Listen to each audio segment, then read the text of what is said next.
Estimados oyentes, queridos amigos, encendemos las velas. Aquí comienza el candelabro.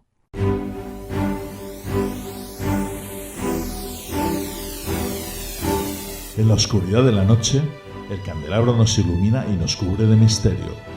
Arqueología imposible, geometría sagrada, simbología, encuentros cercanos a la muerte, esoterismo, ocultismo, misterios de la historia y ciencias de frontera que nos llevarán a otra dimensión. Todos los viernes a medianoche en Cadena Azul Radio y Azul FM. También puedes vernos en nuestro canal de YouTube y escucharnos en la plataforma iVoox.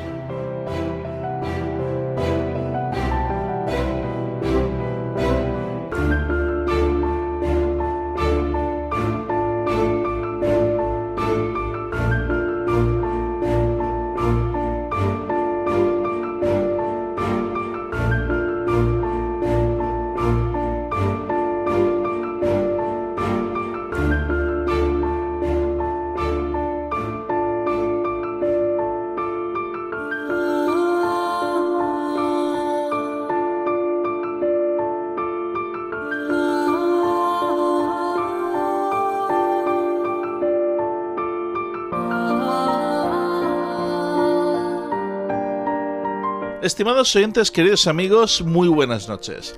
Esta noche volvemos a viajar por los lugares más recónditos. Visitaremos los manicomios, sanatorios mentales más famosos de la mano de un invitado excepcional, gran investigador y escritor, Fernando Gómez. Fernando Gómez es colaborador habitual en diversos medios de comunicación a nivel nacional sobre temas de historia y misterio. Galardonado con el premio Mass Media del Colegio de Detectives Privados de Cataluña en el año 2015 por su novela Distancias cortas. Ha publicado 9 novelas y es autor de La Vuelta al Mundo en 80 cementerios, El mundo a través de sus cárceles y el libro que esta noche vamos a presentar aquí en el Candelabro, titulado Viaje al centro de los manicomios, Ediciones Luciérnaga. Además, por supuesto, estará con nosotros parte del equipo del programa, Quiteria Méndez, Juan G. Caparrós y José Sevilla, conduciendo un servidor, Fernando Muyor. Antes que nada vamos a pasar a regalar el libro que todas las semanas estamos regalando por gentileza de Ediciones Matrioska al primero que nos escriba correctamente a la pregunta que vamos a formular a continuación. El libro que esta noche regalamos se titula El Conde de Saint Germain, de Melinda Miceli. ¿Y dónde tenéis que escribir? Si no lo habéis hecho ya, os tenéis que escribir primero como miembros de la comunidad fan del Candelabro en iVoox. Y una vez que entráis a la comunidad fan del Candelabro en iVoox, veréis que hemos puesto un post con la foto del libro que esta noche regalamos. Ahí, en ese post, es donde tenéis que contestar. El primero que se conteste ya sabéis que se lleva este libro. ¿Y cómo me hago yo miembro de la comunidad fan del Candelabro en iVoox? Atentos. Hazte fan del Candelabro en iVoox. Comienza con extras de nuestros programas, sorteo de libros y otros regalos. En iVoox verás una pestaña azul que pone apoyar y haciendo clic aquí podrás apoyar nuestra labor divulgativa con un coste mensual de 1,49 € al mes. Hazte fan del Candelabro en iVoox ya mismo. ¿Ya te has hecho miembro de la comunidad fan del Candelabro en iVoox? Pues vamos con la pregunta. Hace unas pocas semanas hicimos un programa sobre el mal de ojo. ¿Quién era nuestra invitada? Ahí lo dejo. Y ahora sí vamos a pasar a nuestras secciones. Habitación 237 con nuestro querido compañero y crítico de cine Antonio Rentero. A continuación, la tertulia que todos estamos esperando esta noche, Manicomios. Y por último, Lugares de Poder, una fantástica sección de nuestro querido compañero Raúl Ferrero. Comenzamos. Estás escuchando El Candelabro.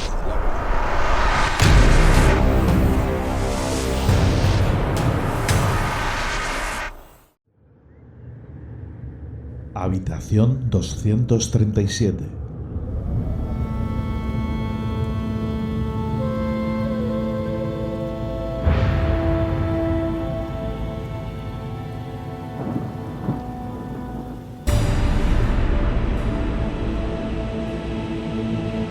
Saludos, Fernando, muy buenas noches y una vez más muchas gracias por esta invitación a que se abran las puertas de la habitación 237 aquí en el Candelabro.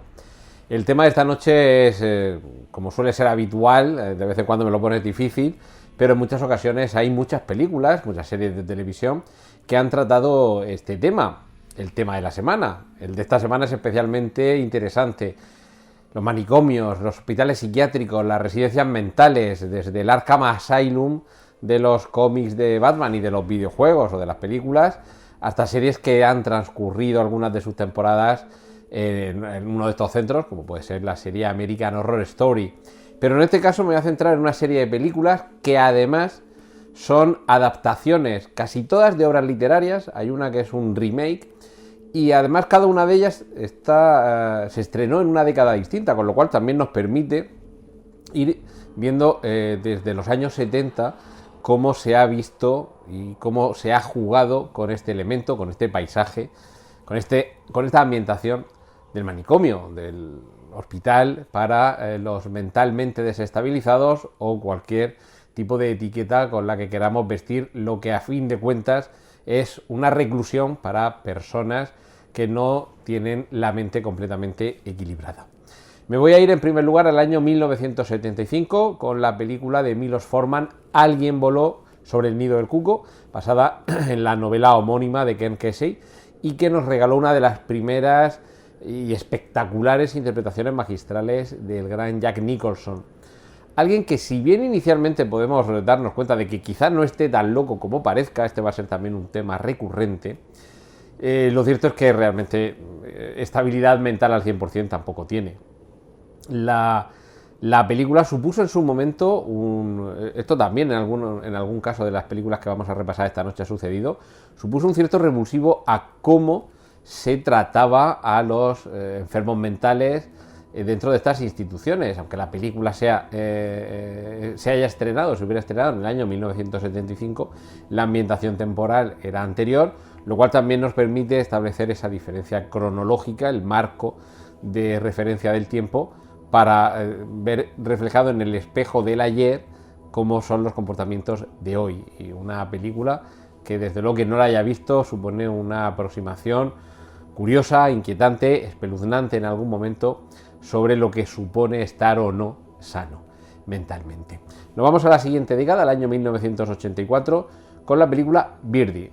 En esta ocasión es una película dirigida por Alan Parker, basada en la novela de William Wharton, y que tenía también un par de interpretaciones más que notables, los dos protagonistas, Matthew Modine y Nicolas Cage.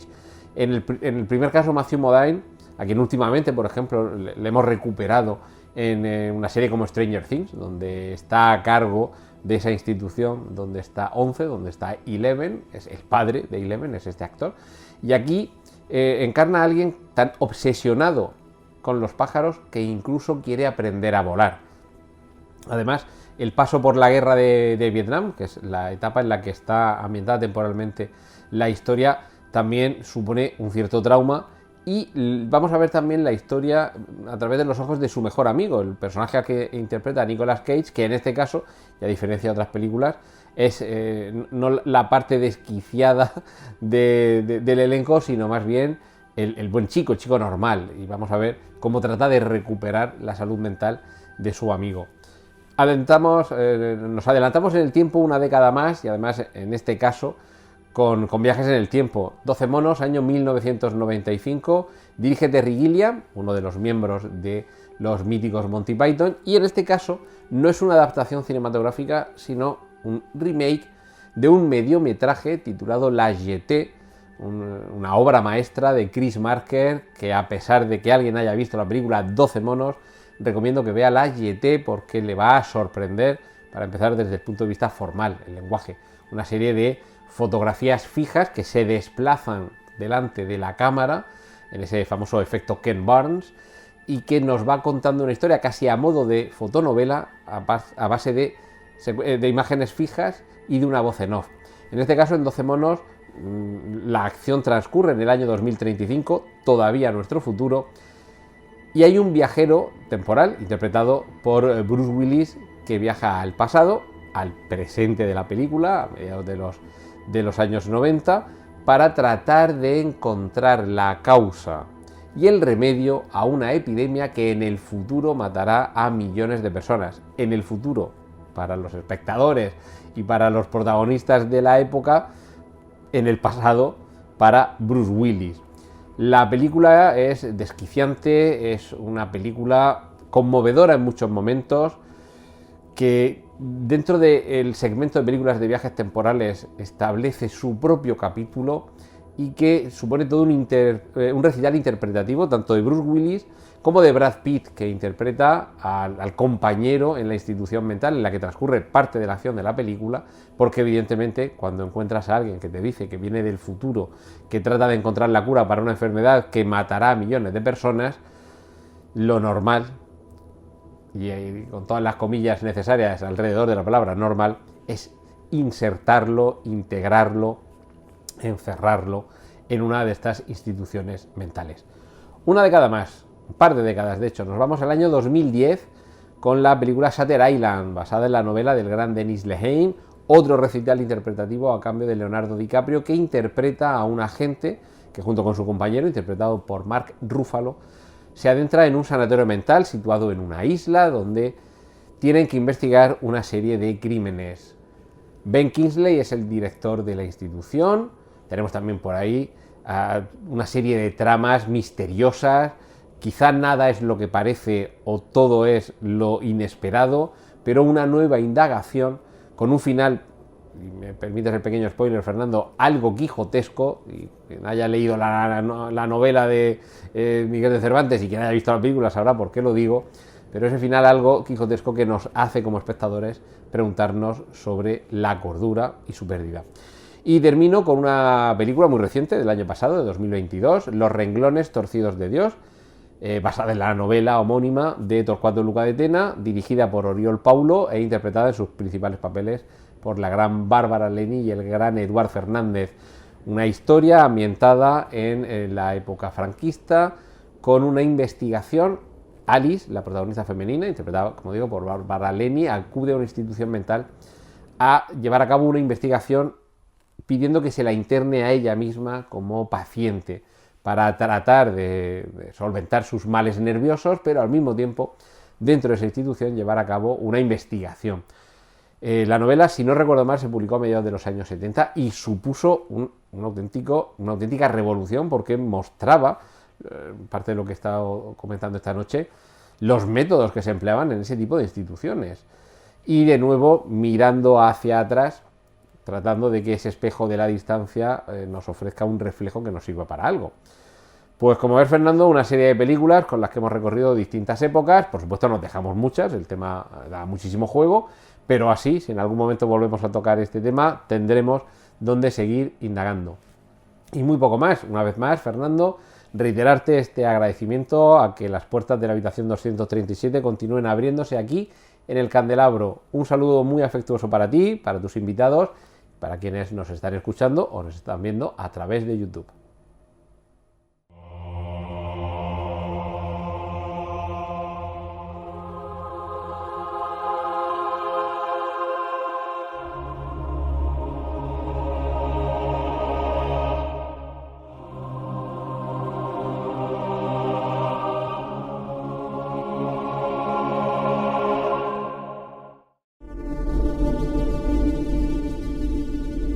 Esta noche, en el Candelabro, viajaremos por todo el mundo visitando los manicomios más emblemáticos y con más historia y misterio de la mano de un gran investigador y escritor, Fernando Gómez.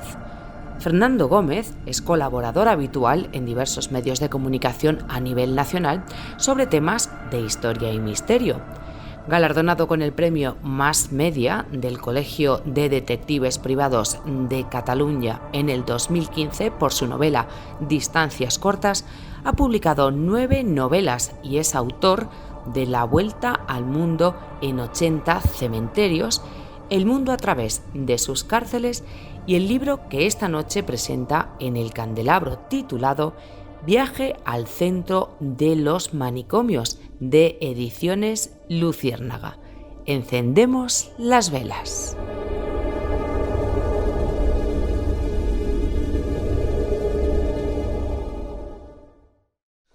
Estimados oyentes, queridos amigos, muy buenas noches y bienvenidos a este programa, a esta tertulia del Candelabro que todos, como siempre, estamos esperando, y en esta ocasión un tema fascinante: manicomios.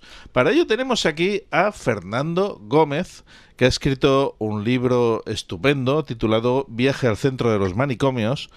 Y bueno, vamos a hablar con él largo y tendido y vamos a conocer de una forma mucho más profunda este mundo de los manicomios. También, por supuesto, nos acompaña parte del equipo del programa. Juan G. Caparrós, buenas. Buenas noches. La verdad que hoy es un tema un poco tabú, porque hasta hace, digamos, no mucho tiempo era un tema que nadie quería hablar. La palabra manicomio, ¿no? Suena así un poco, pero bueno, hay un tema que está ahí porque ahora son centros psiquiátricos y es un tema un poco, digamos así, ya le digo, un poco prohibido, pero me imagino que hoy vamos a sacar conclusiones. Quitere Méndez, muy buenas. Un placer estar aquí, un placer estar con el invitado, y como dice Juan G, es la palabra manicomio ya creo que ni se usa, ¿no? O sea que es como un poco transgresor el título del libro. Sí. Sanatorio mental, sí, psiquiátrico. Sí, efectivamente, psiquiátrico. José Sevilla, buenas noches. Pero yo creo que muy buenas noches. Yo he dispuesto a aprender de uno de los grandes tabúes que tiene la sociedad hoy día, el tema de los manicomios y la salud mental. Desde luego. Pues nada, vamos ya mismo a comenzar, ¿no? Lo primero de todo, Fernando, ¿cómo se te ha ocurrido escribir un libro así? A ver, cuéntame. Bueno, esto vino por encadenado. Yo escribo un libro que es La Vuelta al Mundo en 80 cementerios, y entonces ahí descubro el drama que es la muerte, cómo afecta a las personas. Considero en ese momento de que no hay nada peor que la muerte, o al menos como entendemos nosotros la muerte. Lo escribo como un libro unitario y ahí sale, tiene un éxito bastante interesante, y descubro un día que hay algo casi tan malo como la muerte, que es la pérdida de la libertad. Y eso me da pie a que escriba el mundo a través de sus cárceles.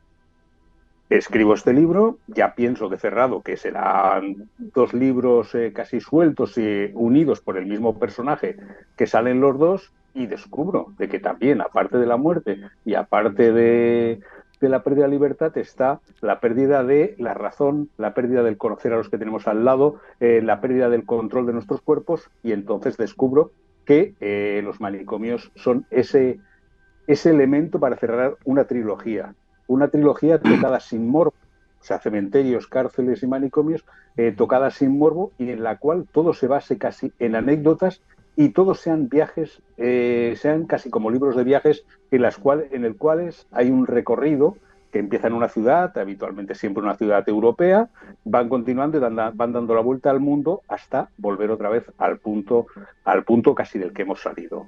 Esa es, entonces ha quedado una trilogía de esas 3 cosas horribles del ser humano que le pueden pasar. Y así es como salió esto de los manicomios, un libro que me ha dejado satisfecho porque, como los 2 anteriores, conseguí contarlo sin morbo. Es lo peor que se puede contar. Cualquier cosa se ha de contar de una manera sencilla, de una manera que no tenga morbo, y no está contada como si un doctor cuenta lo que es la locura, lo que es la histeria, lo que son los manicomios. Si una persona más o menos normal cuenta a otra persona también normal, esas percepciones que tiene, esas anécdotas que conoce, estamos hablando de que si son 21 o 22 capítulos, pues habrá del orden de 50 o 60 curiosidades, anécdotas y personajes que aparecen a lo largo de este libro. Todo personaje es histórico y todos citas históricas. O sea que esto es un paseo, como los otros 2 anteriores, por esos mundos. Desde luego, más horrible, imposible. ¿Ibas a decir algo, Quiteria? Sí, ibas a decir si lo que cuenta en el libro son todo casos reales. Quería hacer esa pregunta. En los tres volúmenes todos son casos reales, ¿no? Solo se ha inventado. Solo se ha inventado el personaje. Sí, el personaje que lo cuenta otro. Para haceros una situación de, si no habéis leído el primero, La Vuelta al Mundo en 80 cementerios, cojo a un señor mayor que está sentado en un banco y una persona joven que está al lado. Y entonces, por casualidades de la vida, empieza a contar cosas. En el aburrimiento de hoy en día las ciudades que tenemos, pues se crea un vínculo y cada día o cada X tiempo se va acercando a esa persona joven a escuchar a ese señor mayor que le cuente todos sus viajes que ha hecho por el mundo. Y entonces en esos viajes, pues en cada país va contando lo que ha ocurrido, y en estos casos sobre el manicomios, los anteriores sobre cárceles o sobre cementerios. ¿Qué pasaba con manicomios y cárceles en relación al cementerio? Que los cementerios tienen un arte. El arte fúnebre o el arte funerario es muy fuerte porque los cementerios son impresionantes, hay unas estatuas que son auténticas obras maestras. En cambio, las cárceles y los manicomios no podía jugar con ese elemento porque en el fondo tienden a ser recintos en los cuales esos están diseñados para que la gente no se escape. Antes hablabas de lo de los manicomios. Manicomio ya la palabra no existe, ya de por sí ya ha desaparecido desde no hace tantos años, desde el año 78 o 79, gracias a un psiquiatra italiano, ya desaparecieron y los tratamientos son completamente diferentes a los que se hacían antes. Iremos dando un recorrido de lo que las barbaridades que se hacían, que ya por suerte no se hacen. ¿Y en qué horquilla de años nos estamos moviendo? Nos movemos desde la creación del primer manicomio. Lo que pasa es que el primer manicomio tiende a ser el de Valencia, se ha comentado el de Valencia, es anterior porque los primeros lugares donde se cuida a los enfermos mentales es hacia 1200, 1100 y pico, que ya lo hacían en Damasco y lo hacían en la zona de los árabes, que iban mucho más avanzados en medicina que nosotros, pues ellos ya lo hacían. Pero tienden a ser, los manicomios se mueven desde el año 1700 y algo, que es cuando se crean como instituciones, aunque se hayan creado en el siglo XV en Valencia, pero posteriormente el gran apogeo es hacia el siglo XVIII, en que empiezan a funcionar tal como los conocemos o los hemos conocido hasta hace pocos años. Y luego tienes ya el epítome de lugares sórdidos y siniestros, que son los psiquiátricos penitenciarios. Exacto, sí. No nombro ninguno de estos psiquiátricos penitenciarios, pero conozco gente del de Alicante. Por ejemplo. Exacto. Entonces, eso ya se une, son más cárceles que manicomios, aunque el tratamiento exista, pero se pueden considerar casi más cárceles porque hoy en día la persona que tiene accesos de locura tampoco es que lo tengan encerrado, sino es periódicamente, no están allí tan encerrados. Pero sí, ahora lo que comentabas de los penitenciarios manicomios, pues sí, he oído casos, muchísimos casos. Hay un libro muy interesante que cuenta el caso de una chica que estuvo allí y cómo fue evolucionando. Pero ya te digo, el manicomio lo toco desde el papel del loco, o el que conocemos como loco, el que no ha cometido ningún tipo de delito, aunque cuando se crean en el siglo XV, hacia mediados, un poco antes de mediados del siglo XV, son instituciones para recogerlos, para que no estén en la calle de cualquier manera abandonados. Por eso es famoso un cuadro que viene a ser casi el primero que nos habla de la locura, que es el Padre Jofre, que lo dibuja Sorolla. Entonces, en ese cuadro cuenta de qué manera, yendo a la iglesia, yendo a la catedral de Valencia a preparar un sermón, el padre Jofre pues ve cómo tiran piedras a unos mendigos que resultan ser locos, se pone en medio, y a partir de ese momento en que él reconoce de que tanto están sufriendo aquellas personas por las pedradas, es cuando hace un sermón en el cual pide dinero a la población de Valencia o a la clase aristocrática de Valencia, diciendo que empieza diciendo que son un peligro porque pueden atacar a sus mujeres o pueden ser groseros con ellas, pero también que deben estar ahí dentro para recibir cuidados. Y por eso se le considera el primer manicomio por ese estilo, porque empiezan a ser recogidos, y ya no un tratamiento, pero al menos tampoco la manera de tratarlos como se les trataba antes. Cuando antes hablaba de los árabes, de la cultura árabe en relación a la locura, ellos, el tratamiento, hay un maristán, se llaman maristanes, los manicomios de los árabes, las casas de locos de los árabes. Entonces hay un maristán, maristán. Entonces ahora han renovado uno que se puede visitar en Granada. En Granada estaba totalmente derruido, ahora la han reconstruido, pero en este maristán, ¿qué hacía? la manera de curación era en base a la música, era en base a la comida, al agua y sobre todo a la relajación. Eran todos esos sistemas que ahora vemos como si fueran los descubiertos ahora mismo, pues no. Estaba el tratamiento con colores, estaba todo lo que ahora estamos viendo. Y estamos hablando del siglo XII, que ya ellos lo tenían en práctica. Y de todas formas es curiosa el concepto que se tiene de la locura, ¿no? Porque en Occidente, por un lado, lo podríamos considerar desde un punto de vista religioso, por el cual el loco en ocasiones se le consideraba un endemoniado. Y por otro lado tenemos también figuras del tema de la enfermedad y del falso tratamiento de la enfermedad, como es para mí uno de los un cuadro interesantísimo, que es La piedra de la locura del Bosco, donde ves también esa trepanación para extraer esa famosa piedra que se pensaba que generaba la locura en las personas. Exactamente, y además ese cuadro es muy simbólico porque si se mira con detalle se ve la bolsa cruzada con un puñal, que significa que le están engañando. Ya el Bosco intenta... El embudo, todo tiene su... Sí, exacto, están tomándose el pelo, o sea que tener mucho cuidado. Es un cuadro en el cual está diciendo a la gente cuidar estas prácticas, porque estas prácticas no conducen a nada. Pero es que la locura siempre se consideró, hasta no hace tantísimos años, se consideró como una enfermedad física, no mental. Por eso, por ejemplo, en Bedlam, en el manicomio tan importante que ha cambiado tanto de sitio que no lo podemos situar en un sitio en particular, ahora sabemos dónde está el último, pero allí tenían una silla suspendida del techo en la cual sentaban al loco y empezaban a darle vueltas a toda velocidad hasta que el loco vomitaba o devolvía. Y entonces, cuando soltaba el vómito, ya pensaban que le habían curado, porque pensaban que eso era, que su enfermedad, que le producía la locura, era lo que había expulsado después de ese tratamiento. Y así, como eso, muchas cosas que nos podemos ir encontrando, pero también recientes como pueden ser los electroshock o tantas cosas que ha tenido la medicina. Bueno, y duchas frías, Fernando, creo que también las duchas frías era un tratamiento de choque, ¿no? Exacto, porque ahora emplean los balnearios. Es curioso que, bueno, sí, era una forma relajante, o intuían que relajante, ese chorro de agua a toda presión echado sobre ellos. Esto ya es de los años del siglo XIX, esos tratamientos que hacían, que después algunos sitios se acabaron convirtiendo en balnearios, balnearios reconvertidos en manicomio, como pasa con Mondragón.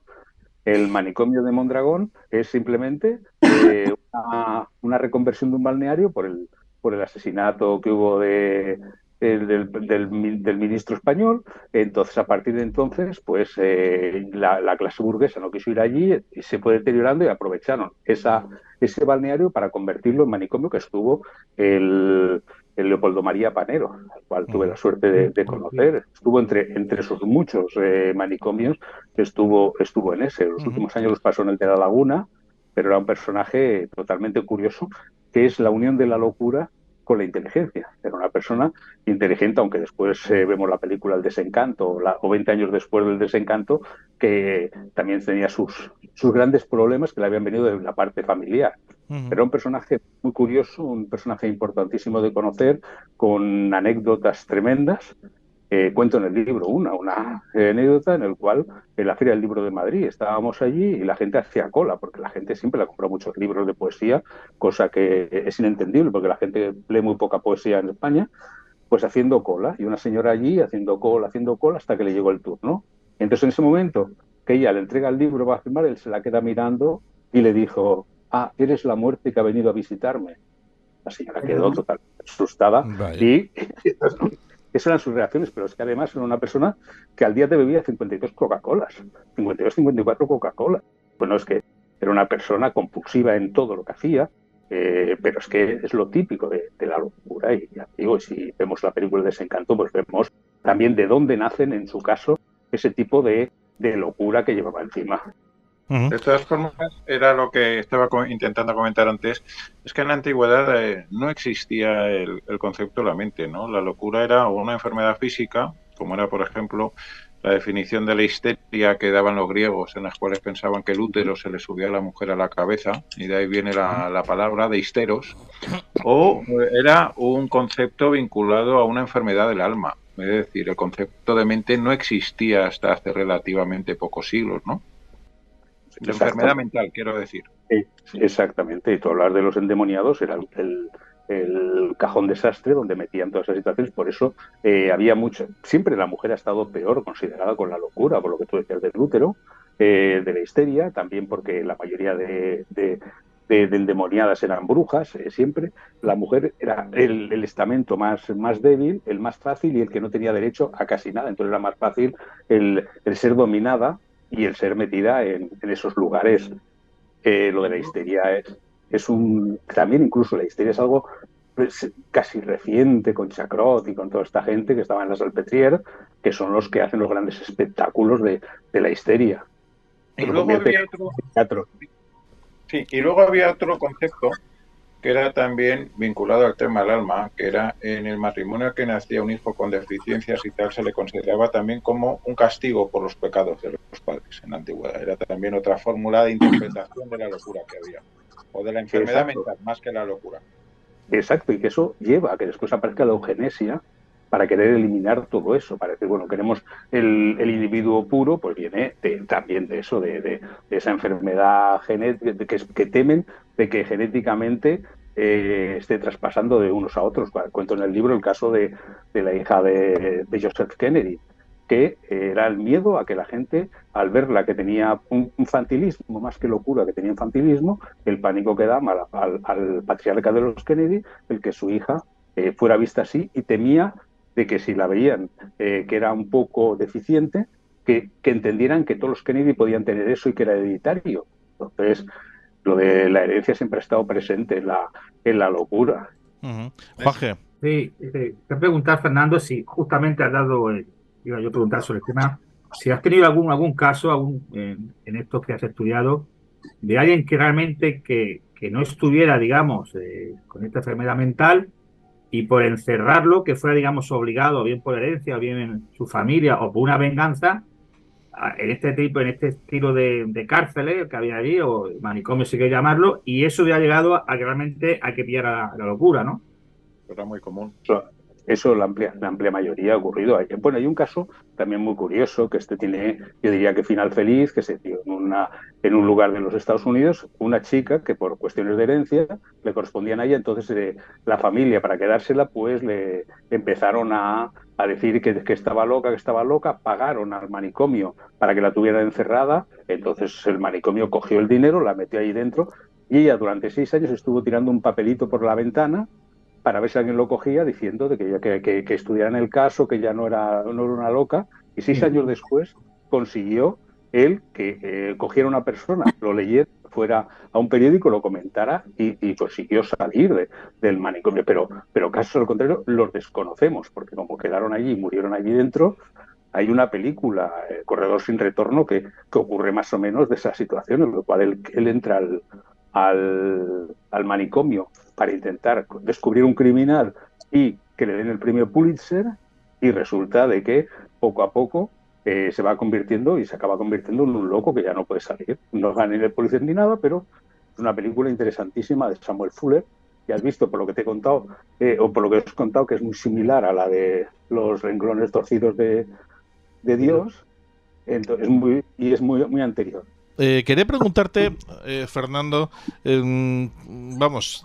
estamos de acuerdo en que has hecho una investigación aquí increíble.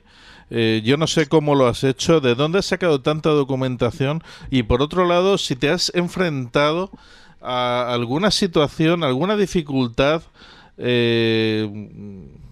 la hora de escribirlo. No, yo no soy un escritor de campo, no soy un escritor que va a buscar la noticia y se mete en los intestinos. Yo, ¿en qué me baso? Primeramente, en este libro pues he hablado con doctores, simplemente para que me lo explicaran y yo lo reconvirtiera en un lenguaje más normal, un lenguaje más cotidiano, mucho más cómodo para que la gente nos pudiéramos entender.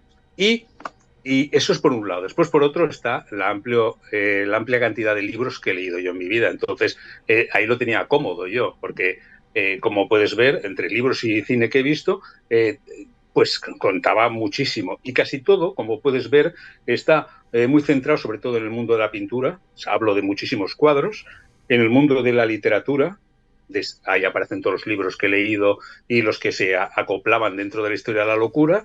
El cine, que también somos de generaciones en la cual el cine pues fue casi muchas veces un sustitutivo de la literatura, éramos más hijos del cine que de la lectura, y también la música, que también está reflejada. Cada capítulo que tiene, al final tiene una recomendación de una película y una canción. Entonces todo eso unido pues ha conseguido que saliera este libro, pero es un libro, ya te digo, sin la pretensión. Yo no quiero, cuando cuento el electroshock, contarlo de una manera de por qué, sí, el cómo se descubre, sí, porque existe la anécdota de que, por ejemplo, el electroshock se descubre cuando ven matar a unos cerdos. Cuando ve matar a un cerdo en el matadero, poniéndoles las corrientes eléctricas y viendo que se relajaba el cerdo, pues la persona que inventa el electroshock pues dice, bueno, pues esto también a los hombres puede servir. Y cómo ha ido evolucionando, pero siempre de una manera en la cual no utilice el tecnicismo ni tampoco lo convierta esto en un libro de ensayo. Yo vengo de la novela. Entonces tenía que el conocimiento y la historia tenía que darla de una manera cómoda y novelada. Por eso utilizo de hilo de unión a dos personas. Pero el conocer, por ejemplo, en Barbacena, cuando hablo del manicomio de Barbacena, que es cruel, pues lógicamente tengo mis amigos que han estado en Barbacena, me lo han podido contar lo que vieron y en este caso recurrí mucho a Pablo Villarrubia, que estuvo allí, el de Cuarto Milenio, había estado allí. Entonces, entre lo que yo conocía, que era mucho, y lo que él sabía vivido de primera mano, pues me ayudan a hacer un capítulo ameno y además casi hecho a dos voces. Uh-huh. Pero que, ya te digo, el libro está encadenado de esa manera, de lo que yo conozco, más lo que yo investigo y más la gente conocedora del tema para que me lo cuente y tomar nota. Ya. Una curiosidad que tengo, Fernando, y a los compañeros también les pregunto, ¿qué clase de personas cuerdas nos podíamos encontrar hace 2 siglos en un manicomio? Por ejemplo, alguien que tuviera epilepsia. Por ejemplo, es una persona cuerda. Estaría recluido en un manicomio. Nos podríamos encontrar como persona cuerda, una depresión. Bueno, cualquier persona de que no se conociera y no existiera el tratamiento. Las depresiones se desconocían, entonces no sabía si una persona estaba deprimida o no, tenía el carácter ese, claro, el melancolía, esas cosas, el romanticismo hace también, casi convierte en muchos héroes románticos en personajes que rozan la locura. Entonces todo eso, la epilepsia, indudablemente, la epilepsia, un ataque epiléptico era que el diablo te había entrado dentro, eso era lo primero que se llegaba a pensar, y todo eso pues llega y también nos podíamos encontrar, Fernando, a gente que ha nacido, por ejemplo, con un defecto físico. Sí, claro. Pero eso, los defectos físicos eran las famosas manchas de las brujas. La bruja o los que estaban endemoniados se hablaba que tenían una mancha, y el que nacía que según una mancha en el cuerpo, pues era eso. De ahí los famosos punzadores ingleses que se acercaban pueblo por pueblo, cogían la verruga de las mujeres y la atravesaban, a la que consideraban bruja, y si sangraba era bruja, y si no sangraba era bruja, y al contrario, si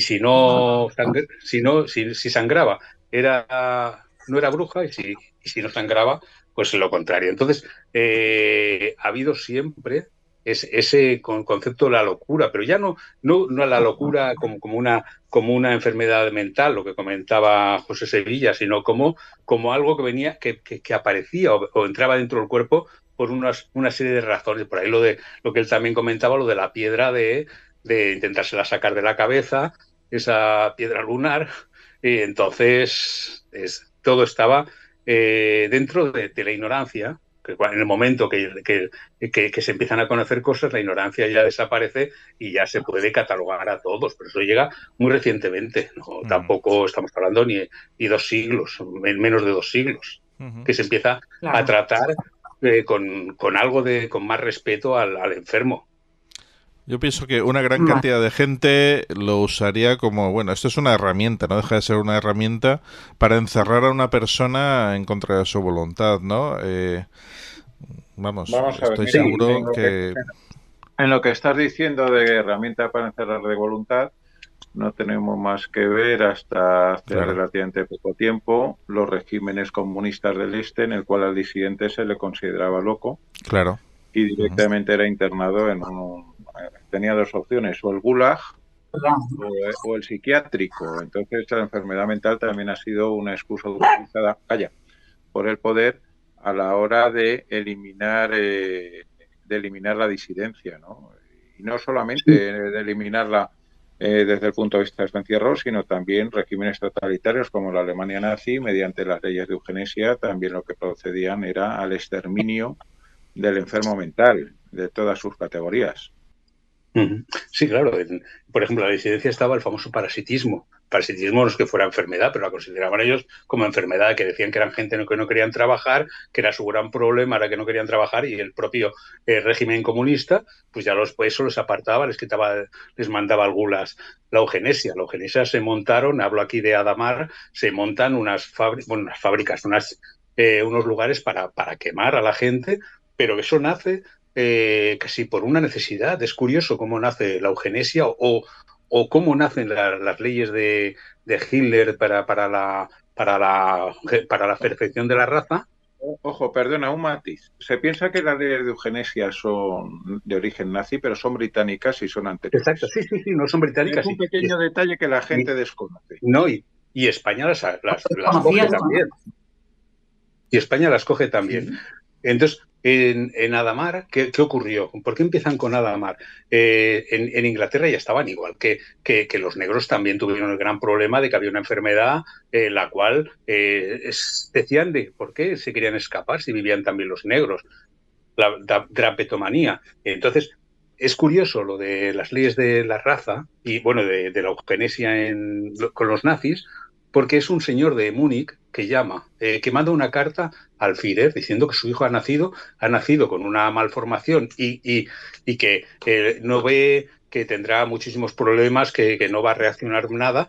Entonces Hitler le dice a su médico personal que vaya hasta Múnich y mire a ese niño, que si es verdad tiene autorización para que lo mate. Descubrieron que sí, que aquel niño no tenía ningún futuro en la vida, que no le esperaba nada más que dolor y que seguramente moriría muy joven, y lo mataron. Y a partir de entonces es cuando da carta blanca a que empiecen a decir, bueno, cuando tengan esta serie de defectos podemos hacer el llevarlos a estos centros. Eso creo, Fernando, que en los juicios de famosos Nuremberg se utilizaron, ¿no? Esa ley en contra de muchos médicos que los alemanes, eso, ¿no? Pero es que lo de la eugenesia es un tema tan delicado que no sabes en ese momento si tienes una persona, un hijo que te ha nacido con una malformación tan grande, que sabes que va a ser una carga para él, para ti, para todo el mundo. La eugenesia es una cosa muy complicada que no se puede poner, no se puede extrapolar y decir, bueno, todo el mundo, esto es carta blanca, pero es que algunos casos son sangrantes. Pero darnos cuenta que estamos entrando con el tema de la eugenesia, la tecnología ahora mismo está planteando un nuevo debate ético, como son la manipulación genética para la creación de niños a la carta con la eliminación o bien de enfermedades congénitas o bien niños que puedan servir en un momento dado para facilitar un trasplante a un hermano. O sea, es que son temas, en aquella época la eugenesia se llevaba un poquito más a lo bruto, si queremos usar el término, pero ahora mismo la ciencia nos está planteando ante una serie de retos que plantean los mismos dilemas éticos de aquella época. Exactamente. Pues antes hablaba también de lo del parasitismo y la disidencia. Ahí es curioso, hay el Museo de los Cerebros en Moscú, en el cual cuando una persona adicta al régimen, esa persona fiel al régimen, cuando moría, le quitaban el cerebro y lo llevaban a este Museo de Cerebros donde están, que se conserva pues fileteado casi todo el cerebro de Lenin.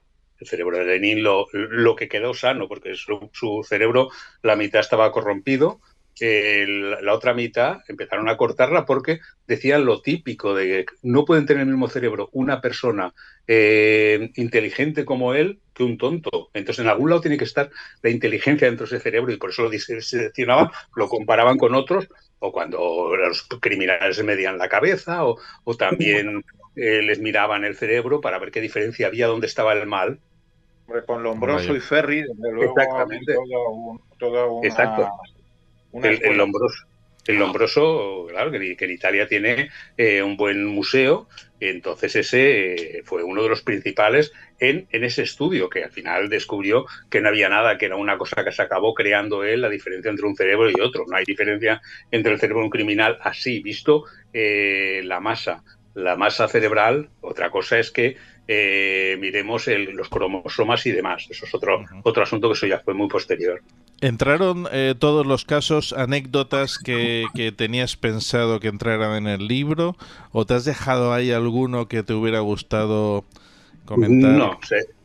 No, se salen todos los que tenía yo controlados o preparados. No me he dejado en ninguna parte. Bueno, me he dejado algún detallito. Por ejemplo, hay un portal en Oña, que había un manicomio, el manicomio de Oña en Burgos, en el cual hay dos puertas, una al lado del otro, pero en una pone locos y en la otra cuerdos, en la parte de arriba. Entonces eso no lo saco ahí. Entonces, pero no es que me haya dejado. Si hubiera seguido investigando, pues hubiera encontrado muchísimos más casos, porque ahí puedes hallar muchas cosas. Siempre la anécdota está fácil, encontrable y demás. Quizás hubiera sacado pues más escritores que pudieran haber tenido filtreos con la locura, que sí que es curioso, que por ejemplo el caso de Dickens. Dickens es un grandísimo escritor, pero sale en este libro porque estaba enamorado de una chica muchísimo más joven que su mujer, seguramente muchísimo más guapa, y hizo todo lo posible para que a su mujer la quisiera meter en un manicomio, cosa que por suerte no consiguió, porque un amigo de la familia, que era amigo más de ella que de él, pues hizo todo lo posible para que no acabara ella en la cárcel. Y estamos hablando de un Charles Dickens, que era un número 1 en la literatura, que está entre los 10 más grandes escritores, pero que también tiene ese filtreo con lo que es la locura, pero en relación a su mujer. Ahí, ya te digo, hay capítulos que me dejan, pues todavía me dejan mal sabor de boca cuando los leo. Por ejemplo, el caso que comentaba antes de la hija de Kennedy, de Rosemary Kennedy. El caso de Rosemary Kennedy es brutal. Hacen la lobotomía y se les quedó, la pobre, pues tenía infantilismo más que otra cosa, o la capacidad intelectual era menor que la de sus hermanos, lógicamente, porque eran números 1 de sus promociones. Y el padre pues mandó a Freeman, que era una persona que iba por las ciudades haciendo anuncios de que él curaba a las mujeres de la histeria y de los ataques que tenían. Iba con una furgoneta y cualquier persona que tenía un problema con su mujer o con su hijo, pues iba a él le metía el palo la aguja por el ojo, y entonces le hacía la lobotomía. A esta chica la llevaron, a Rosemary Kennedy la llevaron, la hizo con tal fatalidad que la dejó ya para toda la vida. ¿Y el padre qué hizo? Llevarla a un sanatorio, bueno, a un centro, la dejó allí y no dijo a nadie de la familia dónde estaba. Y entonces hasta que no es presidente el Kennedy, que aparece y se acerca allí, porque tampoco quería que la visitaran ni decirlo, porque era lo que comentábamos casi al principio, que si tenían un familiar con un problema de este tipo, tenían miedo que pensaran que era hereditario, entonces Kennedy no hubiera salido presidente, que se hubieran encargado de alguien de decir que sí, que era hereditario. Podría ser también loco, claro. Sí, entonces ese es uno de los capítulos que más duros que he encontrado en esto, pero que ya te digo que intento en todo momento suavizar todas las historias, porque es que hay algunas muy crudas. Si vamos a Turín, está el manicomio de los niños. Eso es duro, saber que en un manicomio solo había niños. Está en Turín. Entonces, en este manicomio de los niños, ¿qué hacían? Eran niños en los cuales estorbaban a la familia, entonces les dejaban allí como si fueran locos, y esto hasta que no fue un periodista de La Estampa, del periódico La Estampa italiano, que estuvo allí, empezó a hacer fotos, y hizo fotos a una niña desnuda atada en la cama, y después de una serie de fotos a niños que estaban atados a la pata de la cama, el otro al radiador, y entonces eso destapó lo que se estaba haciendo en aquel lugar. El encargado, el director del manicomio, pues aún decía, se excusaba, decía, bueno, es que yo, porque continuamente les hacía, pues les ponía la electricidad, les proporcionaba Sí, exacto. Y entonces decía de que, bueno, que los veía más relajados y les hacía gracia cuando les daba esos electroshock, perdona, el electroshock pues los encontraba relajado. Entonces, a partir de entonces es cuando sale el que os comentaba antes, Franco Basaglia, que empieza su cruzada para que dejen de existir estos sitios. Entonces es cuando en ese año, si ya para los años 70 y tanto, casi de 78, y después se remata con el que comentaba antes del de Barbacena en Brasil, que lo encontró tan brutal aquello. El cementerio, el manicomio de Barbacena es tan terrorífico que cuando fue a visitarlo, en base a las denuncias que le habían comentado a alguien, se quedó tan horrorizado que multiplicó la campaña por 1000 y al final acabaron los manicomios dejaron de existir. Porque en Barbacena, ¿qué ocurría? Estaba en Minas Gerais, en la región brasileña de Minas Gerais, entonces llegaban en un tren con gente de todo el país, de todo Brasil, gente que eran mendigos, que eran personas que no tenían familia, había loco también, o la propia mendicidad se había vuelto loco, y los cogían, paraban el tren y lo echaban dentro de un recinto. Aquel recinto es el de Barbacena, el manicomio de Barbacena. Estaban allí y daban lo mismo hombres y mujeres. No tenían ningún tipo de tratamiento, les dejaban allí de la mano de Dios, casi que en una ciudad de estas que hemos visto en las películas de terror o de ciencia ficción, les dejaban allí, se procreaban entre ellos, sabían que el hijo no saldría nunca de allí y entonces se escribió un libro, pues algún día queréis recurrir a él, que es Holocausto brasileño. Entonces es brutal por las fotos que se ven, como la gente no tenía escapatoria, no podía huir de allí, estaban hacinados, cada vez iba pues, aumentando más y más y más, estaban durmiendo pues igual en un lugar de 4 metros, 3 o 4 personas, era una cosa... ¿Comían esa gente? ¿De dónde comían esa gente? ¿De dónde vivían? ¿De dónde... No tenían, les llevaban un cargamento de vez en cuando de comida y de pastillas, pero sin pastillas les daba lo mismo para todos. Unas eran rojas y otras azules. Entonces que cogieran la que quisieran allí porque decían que el tratamiento era así. Nadie quería entrar, los médicos no entraban. Y estaba todo el recinto rodeado de francotiradores, pues si se escapaba alguno, pues dispararlo. Más una cárcel. Sí, era cárcel, pero es que ellos tampoco tenían ningún tipo de futuro. Por mucho que se escapasen de allí, de la de Barbacena, no podían hacer nada. Ahora queda allí, por suerte, todo el sitio donde estaban vacío, gracias a Dios, y un museo en el cual muestra las barbaridades que se hacían allí. Uh-huh. Vaya. Uh-huh. Estoy viendo, me estás nombrando que muchos famosos fueron, a estos manicomios, ¿no? Personajes de la época, el mismo Bangkok, por lo que veo. Sí. Cuéntanos un poquito el caso de Bangkok y por favor, yo creo que la gente, los oyentes agradecerían otras anécdotas de otra gente así famosa que haya tenido que acudir Ahí tenemos muchísimo. Bueno, Van Gogh es un caso curioso. Van Gogh, del momento en que se corta la oreja, decide él que lo recluyan en un sanatorio, más que manicomio, sanatorio, el de San Remy. Entonces él se recluye ahí en el sanatorio. El sanatorio todavía se conserva, se puede visitar. Hay las dos, hay la bañera donde se podía bañar. ¿Y qué tiene de particular? Que la ventana desde la que estaba del cuarto de Van Gogh podemos ver desde donde tomó el dibujo de la noche estrellada. La noche estrellada, lo que es las estrellas, no la casa que sale al fondo, el campanario que sale al fondo, que es de otro pueblo completamente diferente. Él mezcla una serie de pueblos. Entonces, Van Gogh está allí. Compulsivamente pinta una barbaridad de cuadros. Creo que fueron 180 en el periodo de un año o un año y poco que estuvo allí.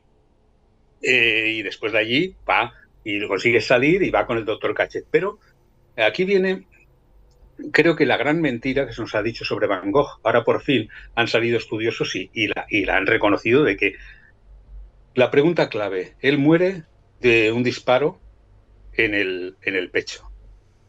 Le llaman suicidio, pero lo primero de un suicida no es ponerse una escopeta, pero en su caso en el vientre y se dispara. Hay 20.000 sitios si te quieres matar en los cuales no va a ser el vientre, porque el vientre te hará una herida, puede ser mortal o no mortal. Y fue su caso de que no fue mortal porque acabó yendo hasta la pensión. se hubiera dado el disparo en la boca, se hubiera dado en muchos sitios que son de muerte fulminante. Pero cuando llega al hostal donde está hospedado, dice una frase: he sido yo, no culpéis a nadie. Cuando hace las indagaciones descubren que ha estado con 2 chavales del pueblo, 2 chavales de buena familia del pueblo, que ha estado con ellos, que uno es muy aficionado a las armas. No le hacen estudio del vientre, de lo que ha sido, de si ha sido pistola o ha sido con la escopeta. Hace unos años, no hace muchos años, llegó a subastarse, se encontró una pistola en aquel lugar que se supone que es la que mató. El chaval este era muy aficionado a disparar. Le gustaba, era un imitador del Buffalo Bill, siempre iban con él, se le burlaban un poco a Van Gogh, y entonces la gran conclusión es que este chaval lo mata porque cuando él muere ya no están en el pueblo, se han ido. La familia ha dicho que se han tenido que ir esos chicos a un sitio que no conocen y desaparecen. Van Gogh fue el gran personaje de la pintura. No es que no venda cuadros, creo que eso también es una leyenda, porque es que tampoco llevaba tantos años pintando como para decir va a venderse, pero ya estaba bastante reconocido. A veces nos hacen creer que solo vende un cuadro y que no era reconocido. Pero no es así. ¿Qué? Que nos hacen creer, incluso yo en su día estudié en la universidad, que solo empezó a vender cuadros después de fallecido, y cosa que se ha demostrado ya por fin que no es así. No, exactamente, pero primeramente muy tonta de ser su hermano, que le quería tanto, que era marchante de arte, como para no vender ninguno. Lo que pasa es que nunca estaba al contento con lo que hacía, por eso dibujaba y siempre casi repetía muchas cosas. Hay muchos delirios, hay muchos cuadros similares. Sí que vende uno, la exposición, pero es una exposición que tiene mucho éxito. La exposición que mientras él, un poco tiempo antes de morir, se hace, tiene mucho éxito. Vende el cuadro a una señora, que es la que se consta como si fuera la única que lo hubiera comprado, pero él también, al dibujar tanto, regalaba mucho. Entonces también hay mucha gente, sobre todo en el sanatorio de que tenía cuadros de él, o regaló muchos cuadros de él. Por eso, es que es ya una persona reconocida. No es un tipo de pintura que se haga en aquella época. Él es un revolucionario porque lo hace completamente diferente a lo que se venía haciendo. Después copian mucha gente, y después el impresionismo también se basa mucho, y es un personaje con unas relaciones muy particulares, sobre todo las que tiene con Gauguin. Es una vida muy complicada, es una vida de genio, es una vida que le lleva a lo que está, a esa especie de locura. No es que sea locura total, es una especie de agotamiento, es una especie de no encontrar el norte, pero no es el violento que vemos, aunque a veces tiene arranques violentos. Es lo que se decía hoy, el vacío existencial, ¿no? Que le llama. Lo que pasa es que le da a gente más joven. Sí. Bueno, él si no recuerdo mal, tampoco muere joven. Estaba haciendo preguntas. Él era joven cuando muere, no recuerdo la edad, que tendría 30 y tantos años, no creo que fuera 30 y pocos. Entonces él tenía toda una carrera por delante. Él ya te digo, él hubiera resistido más, y por eso es más plausible la idea de que se mata él, de que no se mata él, sino que le matan las otras 2 personas que casualmente desaparecen justo cuando él no quiere decir nada. Incluso cuando está en la habitación, él llega con una herida al hostal, se sube a su cuarto, eso preocupa al hostelero, que al cabo de un rato sube a ver y le encuentra allí, pero él ni se queja ni dice nada. Una persona que se intenta matar, pues no lo hace así. Sí. Juanje. Sí, justamente estoy hablando de alguien que hay por ahí una película famosísima de Kirk Douglas, que hizo El loco de pelo rojo. Sí. Justamente Kirk Douglas dice que preparó este personaje viendo cómo se comportaba gente que tenía ciertos problemas mentales, como la mirada, sus gestos. Realmente es una película fascinante, que él no ganó justamente lo que es el Oscar, ganó el Anthony Quinn, una famosa, pero que realmente él, para preparar este papel, se fijó en la gente con problemas, digamos, mentales, ¿no? En este caso, ¿no? Y luego quise preguntarte por un sitio que yo conozco, que no llega a ser un manicomio, pero que tuvo alguien digamos, famoso allí, tomada por loca. Me refiero a Tordesillas, el paso de Juana Loca, cerca de 60 años. No sé si estuvo 50, creo. Entonces, sobre este personaje has hablado, digamos, no lo nombro porque primeramente ya es casi comentaba cuando empieza este libro, que es más o menos en 1450 y tantos, ella es de 1500 algo, pero es que hay tantas dudas sobre su locura, su no locura. Es que realmente lo que, claro, es sobre todo, tenemos cuadros que existieron en el siglo XVIII o XIX con las famosas miradas y famosas actos que tenía Juana Loca, que realmente siempre lo han pintado como alguien que realmente que tuvo, digamos, problemas, sobre todo por lo que fue la muerte de su marido, Felipe el Hermoso, pero realmente luego no sabemos si también por una cuestión política fue encerrada allí, en ese sitio. Además, un sitio que está igual, digamos, si la gente se acerca a Tordesillas, el palacio donde estuvo ella está prácticamente igual, no ha habido una variación. Hay un sitio que, bueno, que digamos, siniestro está el sitio junto al Duero, las Torres Grandes, la verdad que da un... Sí, pero es que después de la muerte de Isabel la Católica, se vuelve a dividir otra vez Castilla y León, y entonces esta señora en ese momento estorbaba algo. Entonces tampoco podemos decir que no fuera una locura. El padre se marchó a Aragón y entonces se quedaron exactamente. Felipe Hermoso y Juana Loca como rey de Castilla, claro. Exacto, entonces eso le ayuda a que Fernando vuelva a unificarlo, porque quiere cuando se junta con Germana de Foix. Entonces, pero no es un personaje que entre dentro de los cánones de la locura, porque se ven más motivos políticos. Pero, Fernando, eso que se dice que paseó, que hay por ahí cuadros, que paseó el cadáver de Felipe Hermoso durante años por Castilla, que todas las noches abría el féretro y hablaba, ¿cómo estás, cariño mío, amor mío? ¿Eso es cierto o eso entra parte de la leyenda que nos han mezclado? Hombre, se juntará todo, pero yo solo pienso que cuando una persona muere en un punto y le van a enterrar en otro, tiene que recorrer un terreno y tiene que hacer sus paradas. Entonces, seguramente no eran más que paradas que hacían. Después otra cosa es la leyenda que pueda engordar esos puntos. Eso es suposición mía, pero que es muy factible que si muere en un punto y tiene que ir a otro en aquel tiempo que las comunicaciones se van tan lentas o los kilómetros se resultaban tan pesados, parase y continuamente. Es el caso de que si una persona moría en Murcia y tenían que llevarla, por ejemplo, a Madrid. Pues imagínate las paradas que tenían. En este caso, Felipe Hermoso murió en Burgos jugando al frontón, le dio el agua, agua helada con el sudor, le dio, pues se cree que fue un infarto, se cree. Y entonces, claro, no sé dónde lo enterraron, aunque está enterrado ahí mismo en Granada, pero no se sabe realmente dónde fue el primer sitio donde lo enterraron, claro. Claro, porque fíjate tú la distancia de Burgos a Granada, estamos hablando de 700 kilómetros, 800 a 20 por día son 40 días. 40 días, pues inventarte la historia que quieras de decir, bueno... Con todas las películas que hay, la famosa película que hicieron, Locura de Amor, ¿no? Entonces, estamos en esto, ¿no? De personajes así también así famosos, pero famosos a posteriori, y gracias a una película está el caso de la mujer de la compañera de Rodin, que también apareció por ahí. Y espérate que ahora me había ido un poco el nombre de, ¿cómo se llama? Si la hizo la película Isabel Tazzani. Ostras, que me estoy haciendo mayor, tened cuidado. Es el segundo caso. Vamos todos.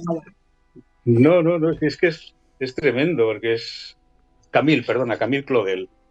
Camille Claudel es una escultora número 1. Su problema es que fue mujer. Era una escultora que tiene relaciones con Rodin. Cuando Rodin la deja, ella pierde se convierte en loca, rompe toda su producción, solo quedan obras maestras que de ella quedan extrañamente o curiosamente en el Museo Rodin de París, y esta mujer fue una caída en el infierno, una mujer que en momentos superaba al propio Rodin. De ahí algunas esculturas de Camille Claudel que superan. Y era un personaje totalmente desconocido hasta que hicieron una película, pues en los años 70, 80, que le hizo Gerard Depardieu como Rodin y Isabelle Adjani como Camille Claudel, que la descubrieron. Dijeron, bueno, pues ¿cómo tenemos este personaje? Pues ¿qué hacía? Se volvió a recuperar toda la obra de ella cuando había sido una persona desconocida, porque estuvo en 2 manicomios. El final de su vida los acabó en un manicomio, encerrada por su propia familia, avergonzados de ella, de lo que pudiera hacer, la metieron allí y allí estuvo ella sin volver a hacer ninguna escultura más. Fernando, ¿cuál es el caso más curioso que te has encontrado a lo largo de la preparación de tu libro? Más curioso, pues no sé, yo por curiosidad es una cosa personal. Es una cosa personal que yo siempre, que creo que ha sido el que me ha dado pie a escribir este libro. Yo lo cuento siempre porque es una anécdota curiosa y porque me gustó lo que me ocurrió o la curiosidad de que sentí. Yo vivía en Barcelona en una especie de torre o una finquita que estaba a 500 metros 600 metros del cementerio de San Andrés y a 700 del manicomio de Horta, un manicomio que había allí. Entonces por la noche yo, de pequeñito, a 6 o 7 años, escuchaba unos silbidos. Eso de que escuchas a las 12, a la 1 de la madrugada, silbidos.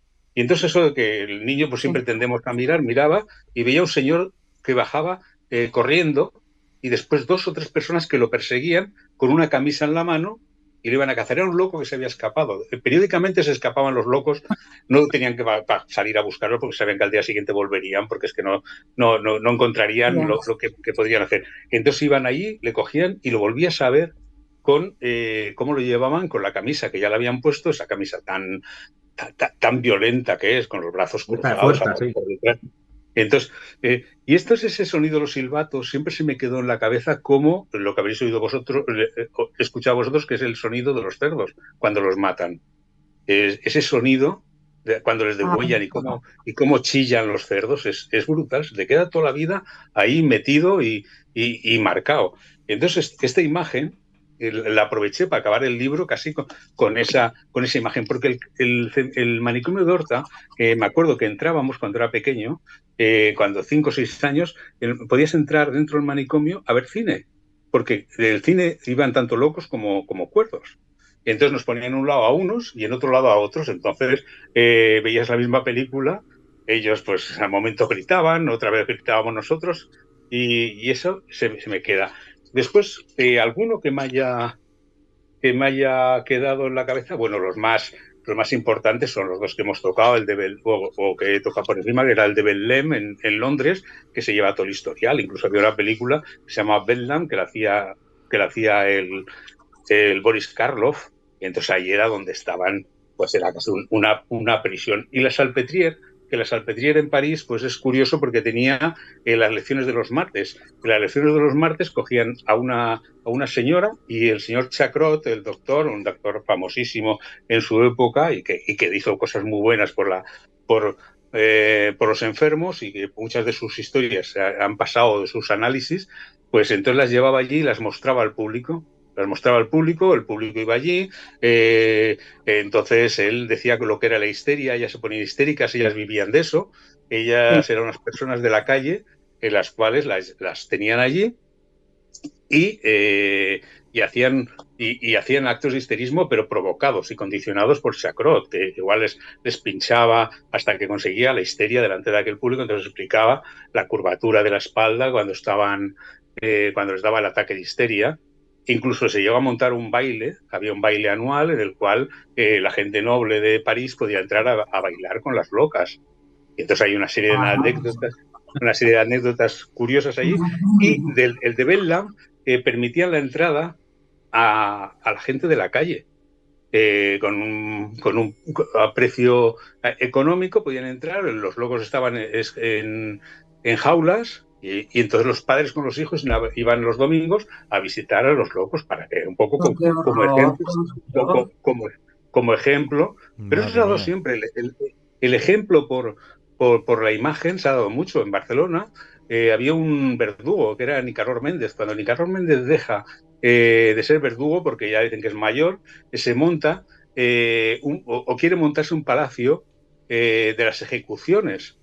Él tenía pensado poner el garrote vil, que era lo que él dominaba, ponerlo y hacer con un muñeco, hacerle cómo se mata allí. Y entonces los padres podían entrar con los hijos, porque había, cuando había algún ajusticiamiento, eran públicos, hay un famoso cuadro de Ramón Casas en el cual es una ejecución al garrote vil, en el cual hay padres e hijos mirando. Y se daba la curiosidad de que los padres habitualmente pegaban un golpe en la cabeza del hijo para que se fijase bien, para que no siguiera los pasos de aquella persona que estaban matando. Entonces era casi como un ejemplo que pretendían dar a la gente que iba por allí. Eso se realizó hasta casi comienzos del siglo XX en Madrid. Cuando las ejecuciones eran públicas al garrote, en el momento que actuaba el garrote, el padre le pegaba un guantazo al hijo para que comentara en cabeza ajena de lo que le pasaba. Sí, bueno, pues que además llegaron los verdugos llegaron a tener fama por nombre y apellidos. En Madrid estaba Gregorio Mayoral. Gregorio Mayoral llega a hablar de él Camilo José Cela. En Barcelona estaba Nicolás Méndez. Tienes una película que no recuerdo el título, que es como una entrevista que se hace a los 3 últimos verdugos en España. Es una película del año 80 y poco. Sí, queridísimos verdugos. Queridísimos. Sí, que es muy interesante porque además es la típica imagen que no vas buscando nada en especial. Es un documental de 3 personas ahí medio borrachas que están allí y que van contando lo que van haciendo. Yo el oficio de verdugo lo toqué en el primero, en el 80 cementerios lo toqué. Pero que eso, lo del golpe en la cabeza, se daba siempre cuando querían que algún niño pues aprendiera o se le quedase en la cabeza. Y entonces, recientemente había una duda sobre dónde se hacían las ejecuciones públicas en Londres, y hace poco se encontró el sitio. Sí. Porque lo descubrieron en una excavación cerca del río por la enorme cantidad de cáscaras de pistachos que había, porque lo típico era comer pistachos. Sí. Mientras hacían las ejecuciones en Inglaterra, que además las ejecuciones en Inglaterra eran especialmente duras. Es decir, a los reos de traición, por ejemplo, primero se les medio asfixiaba, luego se les castraba, luego se les arrancaban las tripas, se iba tirando, para que aquello se alargara con gran éxito de público y crítica, que se dice, y luego se descuartizaba. Volviendo el famoso lo que hace es que se tira del cadalso para partirse el cuello, y entonces, claro, ya no pueden someterle a esas torturas, lo cual frustra bastante, y el público chilló bastante porque se le habría privado del espectáculo. Nos hemos ido un poquito de contexto y claro, porque estamos hablando de manicomios y lo que sí que me gustaría, por favor, de lo que has investigado, ¿cuál es el manicomio aquí en España y fuera de España? El más duro que has visto, el más, me refiero a cómo conforme los trataban a la gente enferma que había. El más duro, el que te he comentado, el Hospital Colonia de Barbacena, duro y cruel por eso, porque es que no tenían ningún tipo de tratamiento, o sea, simplemente era reclusión, no había ninguna esperanza de que esa gente saliera. En España hemos sido más bien bastante formales dentro de los experimentos que se han podido hacer allí, que antes hablábamos de la eugenesia, se intentó en algunos lugares también el buscar la perfección y se estaban locos para eso, o al menos eso dicen, porque tampoco está excesivamente probado de que en España se hiciera la eugenesia, pero era una cosa que se daba en toda Europa. En España, de España solo nombro el que te he comentado de mi barrio y el de Mondragón. ¿Por qué? Porque todos tienden a ser más o menos lo mismo y porque tampoco quedan cienpozuelos, es que no te aporta tampoco grandes historias, aparte de la Hildegard, que no la cuento aquí, pero es que la historia de Hildegard es tan conocida que es que era repetir una cosa dicha por otras personas mejor que yo y en España, pues ya te digo que no ha habido ninguno que me llamase la atención excesivamente. Por eso me he dedicado a otros lados. En México he comprado el Palacio de la Locura, porque México es curioso que siempre me da mucho juego. México es un país que parece que no te vas a encontrar nada, pero, por ejemplo, en cárceles te encuentras uno con el nombre más bonito o más curioso que hay, que es el Palacio Negro de Lecumberri. Y aquí en México encuentras La Castañeda, que era un lugar que pensaban, querían convertirlo, querían hacerlo al estilo francés y que fuera un referente mundial de lo que era un sanatorio, y acabó convirtiéndose en algo sobresaturado, en un lugar en el cual no había ningún tipo de esperanza, y al final, cuando estaban tan hacinados todos y llegó las Olimpiadas de México, ¿qué decidieron? Decidieron decir, bueno, que están muy cerca de donde va a ser la Olimpiada, pueden descubrir que tenemos locos aquí, y lo cogieron y entonces los cambiaron de sitio, desmontaron lo que es la Castañeda, y todavía, y lejos, a muchos kilómetros de la Ciudad de México, está el portal de entrada, porque lo compró una persona y lo colocó allí como entrada de su casa. Vaya. Pero, sí. Bueno, imagino que José tendrá información acerca de en la actualidad. ¿Puede ser que exista algún manicomio que funcione aún como en aquella época, José? Vamos a ver, ahora cuando los manicomios en España desaparecen con la Ley de Sanidad en el 86. Entonces es donde se produce el cierre, excepto... Me refiero en otros países más, no sé. No, yo te hablo de España. Entonces en España el concepto de la salud mental cambió completamente, pero a su vez ha generado un enorme problema social. Y ha generado un enorme problema social porque se ha trasladado el tratamiento psiquiátrico, ahora pasa a recaer sobre las familias. Y las familias en muchísimas ocasiones no están en condiciones de poder prestar ese tipo de cuestiones. Pensar, por ejemplo, que sea la paradoja de que el mendigo asesino famoso que mató no sé si 12 o 14. ¿La Ropiero? No me acuerdo cómo se llamaba. ¿La Ropiero puede ser? No, el Arropiero no. El Arropiero había matado a bastantes más. Yo tengo uno que fue en los años 80 aproximadamente, pues se le acabó dejando en libertad porque era un esquizofrénico sometido a un tratamiento ambulatorio. Entonces, claro, tú no puedes dejar en libertad a determinados individuos. Ahora mismo, respecto al antiguo concepto de reclusión controlada y tal, pues prácticamente yo creo que ahora mismo en España queda solamente Foncalén. Porque tuvimos un sitio bastante siniestro donde había también de todo, que era el antiguo psiquiátrico penitenciario de Carabanchel, que eso era también una casa de los horrores. Lo que pasa es que ahí se podían encontrar desde drogadictos hasta auténticos enfermos mentales violentos, ¿no? Era una mezcla muy difícil de gestionar. En el resto del mundo, pues el concepto de manicomio en la Unión Europea prácticamente ha desaparecido. En Estados Unidos... No es que haya desaparecido, vamos a hablar de la realidad. Se ha suavizado terminológicamente. Ahora ya no se habla de manicomio, se puede hablar de sanatorio, se puede hablar de casas de reposo. Aquí en Madrid existen varios sanatorios psiquiátricos, pero el concepto de manicomio del cual ha estado hablando Fernando, pues eso prácticamente en Occidente ha desaparecido. Y en otros países directamente la figura del manicomio es que no haya llegado a existir. En el África Negra, por ejemplo, la enfermedad mental se considera fruto de la brujería, etcétera, y no tiene un tratamiento prácticamente en ningún otro país. Juanje. Sí, yo quiero hablar de una cosa que, bueno, que siempre también la gente que ha trabajado en esos manicomios tenían cierta leyenda, incluso daban miedo. Yo recuerdo... ¿Qué decías, Kiteria?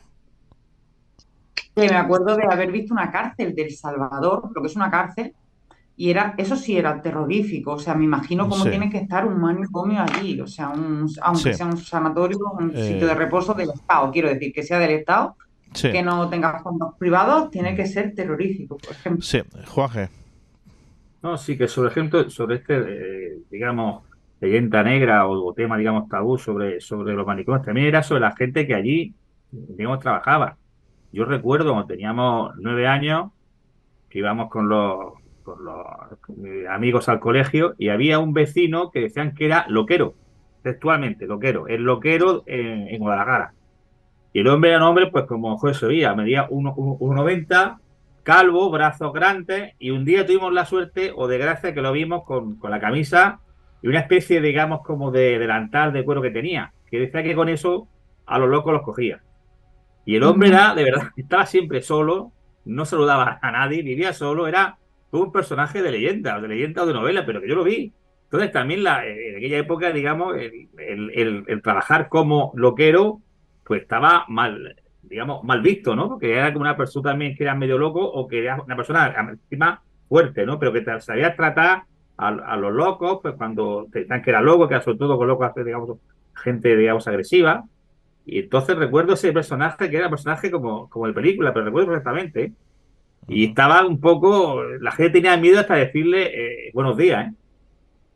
Pero es que es lo que hemos hablado antes, Juanje, si tú estás mucho tiempo en un entorno con gente que está mal de la cabeza, con gente que no está bien, ¿hasta qué punto a ti te influye con el paso de los años y tú acabas estando mal? Este hombre, yo recuerdo que decían que no estaba casado, que vivía solo, sí, pero que era un poco, estaba digamos, en aquella época Guadalajara era una ciudad pequeña y que todo el mundo se conocía, y este era el loquero, pero que el hombre no se metía con nadie, que él iba a hacer su trabajo, pero algo que tenía, además iba, entonces el manicomio en Granada, en Guadalajara era una especie de iglesia antigua, palacete antiguo, que también tenía su cosa, ¿no? Y realmente la gente tenía miedo porque estaba estigmatizado por trabajar en ese sitio, ¿no? Cuando en cambio ahora, pues digamos, un psiquiatra pues tiene un prestigio social grande, que imagino que lo tiene que ser. Entonces, Fernando, ¿has conocido así algún loquero que te haya llamado la atención o que te hayan comentado? No, es que no me había parado en ese detalle el loquero, porque es como pasa con, antes le decíamos, los verdugos o pasa con los sepultureros, que son oficios en los cuales te producen rechazo. No por ellos, sino con lo que se relacionan. El sepulturero relacionándose con personas, con muertos, también te da ese momento. Sí. Lo que tú comentabas, yo creo que daba más pánico en eso, lo que comentabas tú, es la ropa de cuero. La ropa de cuero porque es lo más parecido a... Y además era gente muy alta para la época. Este hombre medía por lo menos 1,85 en el año 70, que la gente era mucho más baja que ahora. Para poder hacer frente a... Claro, pero sería un vigilante, se tienen que ser personas fuertes para poder hacer frente a un... Sí, eso es lo que decía. Pero fíjate que estéticamente tiende a parecerse a un carnicero. Sí. Los brazos siempre desnudos, sí, blanco y luego el cuero. Y bueno, en la actualidad los familiares se sienten más protegidos, más, imagino, por la sociedad, por los sanitarios. Pero en aquel momento, en esos años, ¿cómo se sentían los familiares de la gente que estaba enferma? Me refiero. Fundamentalmente la vergüenza, porque se consideraba un estigma social. Entonces, ¿cuántos casos conocemos de gente que ha aparecido? ¿Cuántos casos conocemos de gente que ha aparecido atada en un patio, por ejemplo, en un pueblo, porque era retrasado o porque lo tenían escondido sus padres en un sótano o cualquier cosa de esa? De eso conocemos casos aquí en España, en la España rural, sobre todo. Sí, efectivamente, y no hace mucho de esas cosas. Sí. Avergonzados se sentirían los familiares. Sí, claro, es una carga familiar. Porque, a ver, sobre todo en la España, bueno, en las zonas rurales no eran mano de obra. Claro. Entonces, su utilidad era cero. Entonces, eso era el primer gran problema. Era como cuando nacía un niño o una niña, pues dependiendo de lo que nacía, pues parecía que había ganado un poco más estatus la familia o menos, dependiendo de que pudieran o no pudieran trabajar en el campo. Entonces, una persona con ese tipo de problemática no podía desarrollar la misma labor que otras personas. Entonces, era una boca que alimentar y una boca que no generaba con su trabajo. Exacto. Claro. Sí, es verdad que lamentablemente ese tipo de personas, su esperanza de vida era todavía incluso más corta que cualquier otra. Entonces era un tema que se les ocultaba y eso, pero su esperanza de vida era muy limitada, tanto por su enfermedad como por las condiciones de vida en las que existían. Sí, y pasaba más. Es difícil ver, por ejemplo, personas con síndrome de Down mayores de 50 años por problemas cardíacos, que a veces lleva asociada la enfermedad y tal, y ahora sí se ven personas bastante mayores, por ejemplo. Y se daban, porque no sé si recuerdas la película de Buñuel, Las Urdes, Tres en Pan, el cretinismo. El cretinismo estaba muy extendido en toda España y también dentro de las sociedades, sobre todo en los pueblos en los que se juntaban primos con primos, había poca limpieza de sangre, entonces se daba el cretinismo por eso y eso conllevaba a otras cosas. Un poco lo que siempre se ha comentado de las casas reales, esa mezcla de sangre que a veces que la creaba es muy negativa. Claro, entonces, y pasaba mucho en la España rural, pues ha pasado en muchísimos pueblos pequeños en los cuales no salían, entonces se tenían que casar con una persona tan cercana que salía un hijo con problemas. No todos, también es otra leyenda de que todos fueran, pero siempre salía alguien. ¿Cuál era exactamente la función que tenía en los manicomios, sobre todo que los que estaban en una zona, digamos, rural o estaba alejada, el paseo? Porque yo recuerdo una vez, de pequeño, en un pueblo en Guadalajara, que nos juntamos en un bosque, estaban jugando los críos allí para coger lagartijas, ¿no? Y lo que se juega una aquella pues años. Y nos juntamos de frente con los pobres enfermos mentales que estaban dando un paseo por el bosque. Y esto me ha recordado lo de la película que ha comentado Fernando, de Las Urdes. Y eso nos dio miedo. Que eran gente que estaba allí, pues, bueno, no iban solos en el bosque, iban un par de enfermeros, pero tampoco, pero la lacra, digamos, que el terror que había en aquella época, años 70 y tanto, en España, al tema de la locura, ¿no? Era como algo, digamos, maldito, o sea, daba miedo a los pobres enfermos. Nosotros íbamos por allí, íbamos temblando, íbamos a un grupo de 7 o 8 críos, íbamos temblando, ¿no? Entonces, ¿cuál era, digamos, la función que había en ese paseo? Porque ya por lo menos, ya hemos hablado de la ducha fría, de la descarga eléctrica, pero también luego poco a poco se fue suavizando es curioso, ¿no? Porque ya, antes estábamos hablando de Salpetrier, la Salpetrier coge muchas cosas de Zaragoza. En Zaragoza se abre desde los tiempos de que se abrió en Valencia, pues se abre muy pocos años después. 21 en Zaragoza, que fue el más importante de Europa, que al final fue bombardeado por las tropas de Napoleón, queda unas pequeñas ruinas por un parque de Zaragoza. Pues en ese ya a los pacientes, a los enfermos, ya les llevaban a lugares para que trabajaran la tierra, porque decían que les tranquilizaba mucho el plantar y ver crecer las plantas, les daba una sensación ya de hacer algo útil, y entonces les sacaban y comentaban de cómo salían por allí, cómo toda la gente, los franceses, aprendieron de ellos mucho, y entonces empezaron a que plantaran, a que salieran, a que dieran vueltas, a que se intentaran un poco unir con la sociedad. Era imposible porque sus movimientos ya asustan. Simplemente, ¿qué nos ofrece el loco? Nos ofrece el distinto, la persona, y siempre hemos tenido... Los distintos, la risa, la forma de siempre nos ha dado miedo. Claro. Siempre nos ha dado miedo lo distinto. Pero da miedo, sí. Y después, ¿qué ocurre? De que hemos descubierto que es una línea muy fina, la locura y la cordura. Entonces nunca sabes, no hay nadie que te diga, tú no vas a estar nunca loco, porque no lo sabes. Nadie te puede garantizar que un día no tengas un cortocircuitos y al día siguiente estés como yo. Eso da el pánico, el ver, el contar lo distinto, pero en un momento dado pueda decir, bueno, y yo puedo ser. Fernando, y sigue habiendo miedo. Yo, por ejemplo, cuando trato así, bueno, yo he trabajado en una entidad financiera y hablando con gente mayor, todo el mundo decía que, bueno, que lo que ellos querían es que, por favor, textualmente, no se les fuera la cabeza. Que sea que está enfermo, se está enfermo. Pero ellos era cosa, además, que era muy, muy repetitivo. Porque la gente decía, yo lo que no quiero es que se me vaya la cabeza, porque eso es lo peor que hay.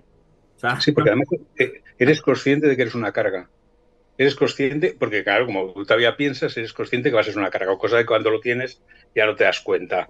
Entonces, pues es que, a ver, la cordura, nunca nos damos cuenta de lo importante que es. El loco hay casos. Antes hablábamos de la película esta de Los Rincones Torcidos. El caso, una chica que se introdujo durante 10 días en un manicomio. Se estuvo dentro de 10 días en un manicomio y explicó en un libro, la Nellie Bly, una periodista. Sí, una periodista se metió dentro, estuvo 10 días y después escribió todo aquello. Es brutal porque la sensibilidad que tienen los locos y cómo te toca la fibra. Cuenta el caso de una chica de que consiguieron pasar un niño, de que una madre llevara un niño para ver a alguien que había dentro. Entonces la loca pues cogió al niño y lo abrazó, pero lo tenía en los brazos, y después el disgusto que cogió cuando se lo tuvieron que llevar. Se ve que era el dramatismo. Lo crudo también era porque lo peor de las zonas estas, sobre todo en Estados Unidos, es que estás viendo la libertad. En la cárcel de Alcatraz, ¿qué le pasa? Es peligrosísima por la razón de que hay unos escalones, y desde el escalón de arriba, los escalones de arriba, puedes ver las luces de la ciudad, puedes ver la ciudad, la vida, y que tú no la vas a disfrutar. Pues en el manicomio 3/4 de lo mismo. No podían salir, pero estaban viendo, porque está en la isla Roosevelt, está en pleno centro de Manhattan, o une Manhattan con la isla Roosevelt, y no podían salir, y todas con la esperanza, y te cuenta la esperanza que tenían de querer salir, cómo las ponían, las castigaban mal comidas, con los cristales rotos de las ventanas, que pasaban frío. Es un libro espeluznante que al menos sirvió cuando ella salió y lo escribió, sirvió para que dieran un dinero especial cada año para que hicieran arreglos en todos los manicomios o tratamientos, se gastaran más dinero en tratamientos. Es un libro recomendable, que es el de 10 días en un manicomio, que es muy interesante porque lo estás viviendo desde dentro. Ella supo contarlo. Es un personaje también ella, que aunque lo nombro un poco, su vida es interesantísima. Entonces, pero estamos hablando de 1900. Era una mujer muy adelantada a su tiempo, y lo demostró porque después dio la vuelta al mundo en menos de 80 días. Entonces era un personaje que tenía que aparecer a la fuerza dentro de este libro. Después, ¿quién más sale? Como actrices sale Frances Farmer. Frances Farmer hizo una película muy buena que la hacía Jessica Lange, que se llama Frances. Fue una mujer que iba contra el estamento de Hollywood, una mujer muy rebelde, hicieron una lobotomía y nada, y menos mal que ella lo contó, y al final no es que acabara bien sus días, pero al menos dio oportunidad a contarlo y que se comprendiera un poco más el sufrimiento que habían tenido. Nos encontramos con los temas de la lobotomía. La lobotomía es algo... Eso es... ¿Quién lo inventa? Fernando, ¿lo sabes? ¿Cuál? ¿Perdona? ¿Quién empieza con la trepanación de cráneos? Porque viene desde la antigüedad.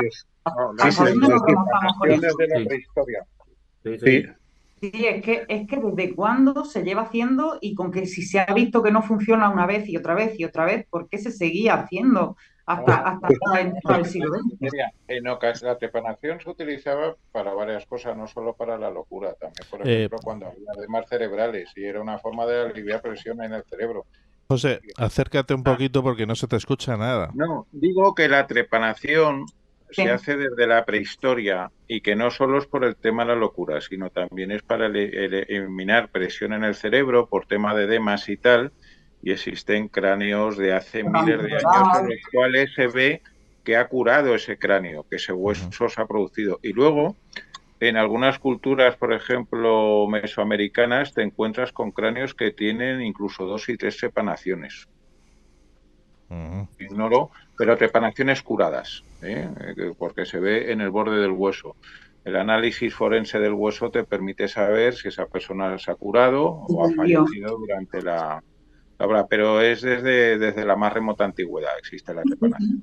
Es que me parece súper curioso el sistema cuando no cura realmente, o por lo menos no cura lo que hoy querríamos que curase, que es la locura, ¿no? O la enfermedad mental, que no necesariamente la trepanación se aplica para la locura. Te he entendido.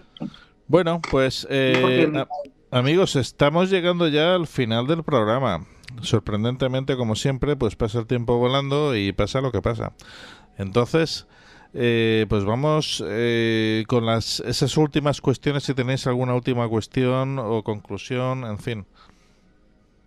Quiteria. Yo sí. quería preguntarle a Fernando que me contara un poco más, porque me he quedado muy sorprendida con el tema de los maristanes árabes, que dices tú que comienzan en el siglo XII, o sea que nos llevan mucha ventaja los árabes en el tratamiento de estos enfermos. Y me gustaría que me hablaras un poquito más sobre cómo eran los tratamientos para ellos, que era como para relajarlos, para tenerlos viviendo una Sí, vida digna. No, es vida digna, la tranquilidad, buscaban la armonía del cuerpo.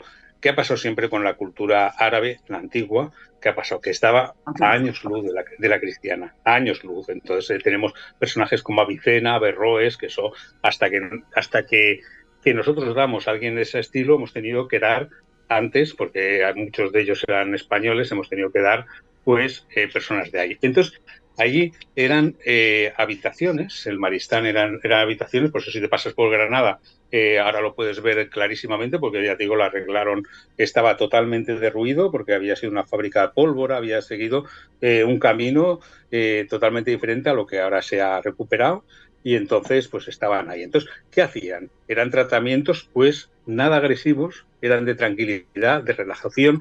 Antes hablaba de la música, pero es que también podemos hablar de los colores, de los olores, todo eso ya lo tocaron ellos, era esa moda. Bueno, es eso lo que estamos viendo ahora, que estamos viendo que tiene resultados, o sea, no es tranquilizadores, entonces, es decir, el rojo, pues una cosa, el azul otra, el verde otra, es ya los colores, en la música también, la música hemos visto que hay una serie de música relajante y otra excitante, pues ellos ya intentaban con eso, siempre había un grupo, un cuarteto o un terceto tocando pues el tipo de canciones relajantes, estaban por allí, pues que esto, imagínate, en el siglo XII, 1130 o 1150, el impacto que sería. Y por eso, cuando el padre Jofre hablaba, lo traslada o abre los manicomios en Valencia, me da la sensación de que él ya conoce eso por una simple razón, porque cuando lo representa Sorolla, y todos sabemos, es el hábito mercedario, el hábito blanco mercedario, que los mercenarios eran los que intercambiaban los presos, exacto, los cautivos. Entonces ellos ya conocían, porque son los que fueron por Cervantes, ya por todos, ya conocían la cultura musulmana y los tratamientos musulmanes. Entonces él lo único que hizo es trasladarlo a nuestra cultura, lo que él ya debía conocer. Vale, muchas gracias. Juanje. Me había quedado con esa duda. No, yo realmente he estado viendo que hay muchas cosas por contar, muchas cosas que era, digamos, el tintero, pero que por fin se ha quitado este estigma que era de la locura que hemos hablado, ¿no? Que a veces ahí se englaba todo, ¿no?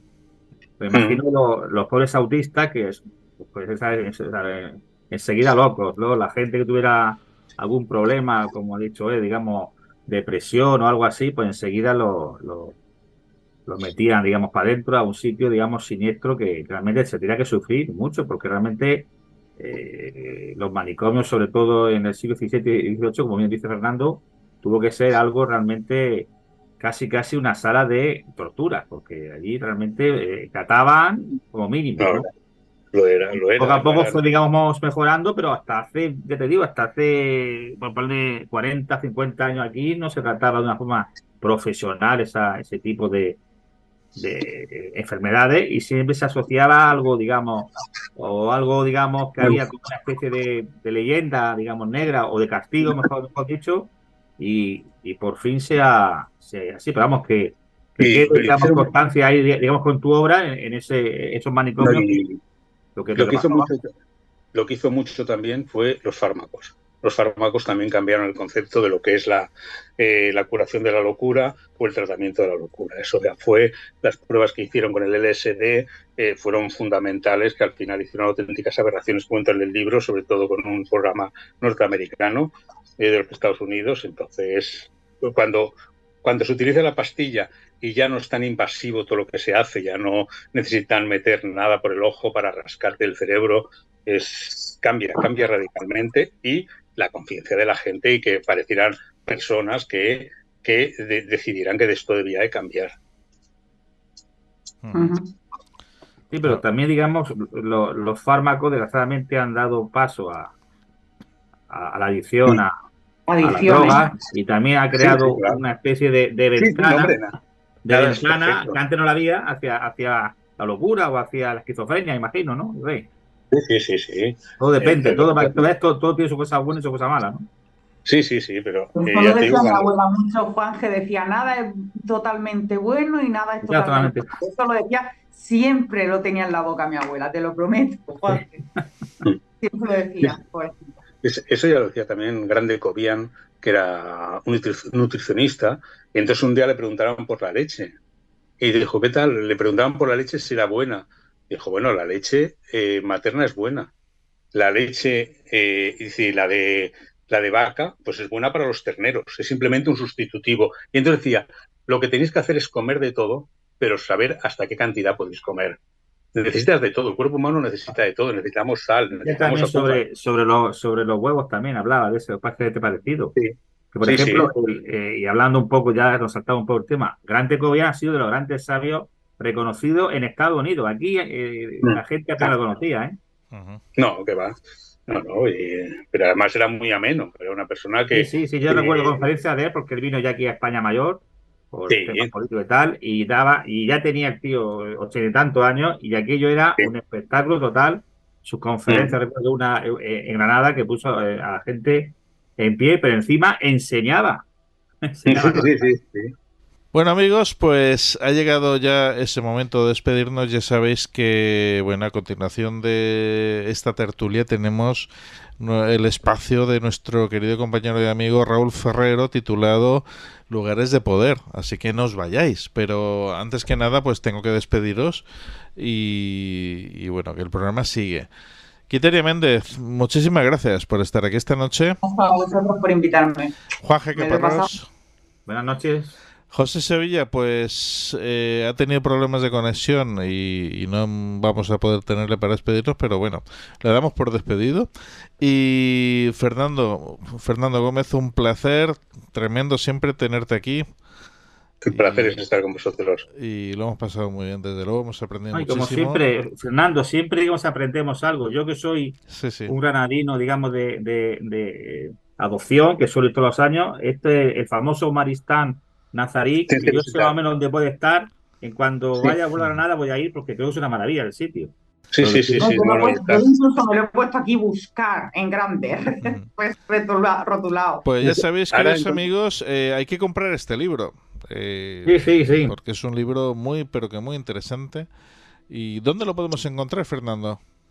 En todos los lados. En todos sitios. En todos los lados. Muy bien. La distribución es muy buena, la distribución en todos los lados. Y si no hubiera por alguna razón, lo piden, pero que está... Y eso... Y era viaje al centro de los manicomios, ¿no? Tal cual. Sí. Exactamente. Muy bien, pues amigos, nos vemos la semana que viene aquí, en el Candelabro. Bueno, Hasta seguimos luego. con Lugares de Poder. Ya. Hasta luego. Estás escuchando El Candelabro.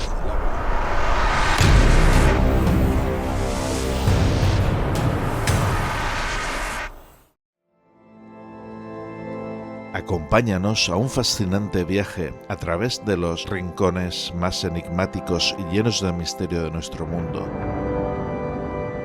A descubrir antiguos templos, monumentos, espacios naturales y sagrados, impregnados de una energía extraordinaria y asociados a lo divino.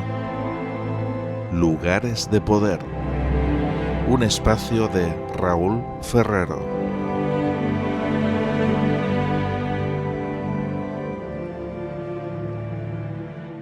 Buenas noches, queridos oyentes del Candelabro, bienvenidos un día más a la sección Lugares de Poder.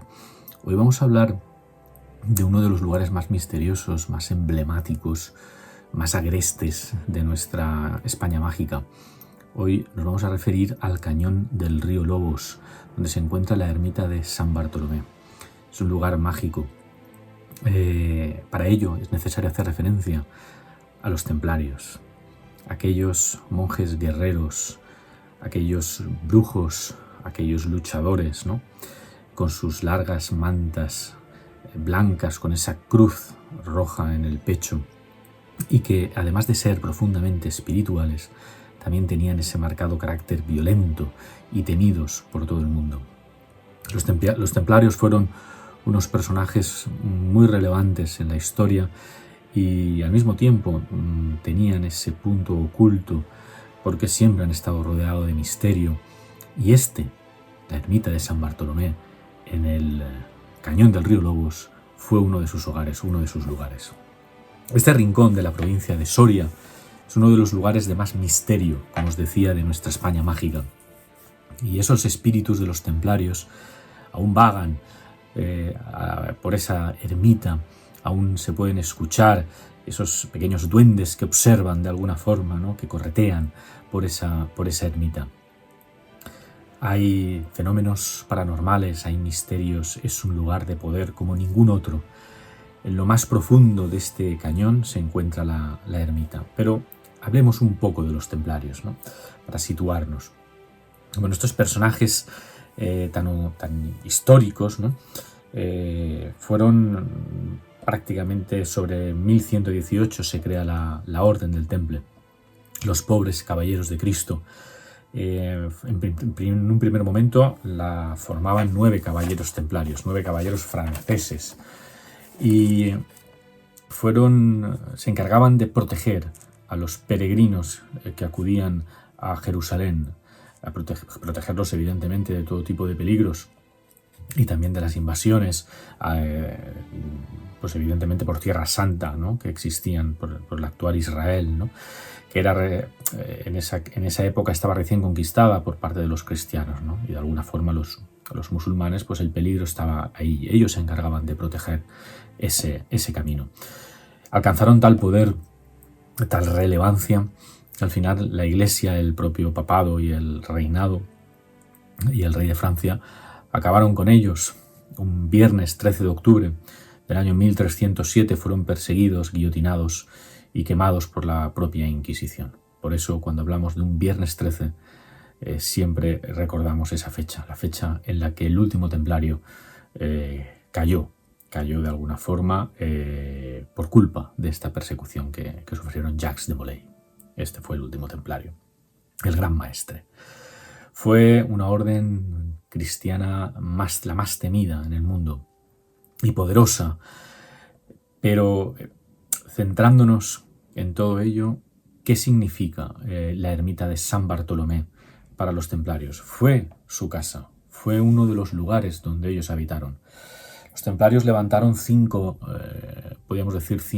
templos propios, y uno de ellos es esta ermita de San Bartolomé, que se construyó a finales del siglo XIII aproximadamente y protegía también a los peregrinos del Camino de Santiago hacia Jerusalén. Eran vías de peregrinación. Imaginaros por un momento, queridos oyentes, a estos personajes con esas capas blancas y las antorchas encendidas observando desde lo alto de los riscos de este cañón. Debería de ser una imagen impactante, tremenda, ¿no? Solo causa pavor el imaginarse, la verdad. Pero esta pequeña y al mismo tiempo inquietante construcción es lo único que queda en pie de lo que en teoría fue una enorme construcción. Hoy queda una pequeña parte, ¿no? Pero bueno, es de estilo románico en su transición hacia el gótico y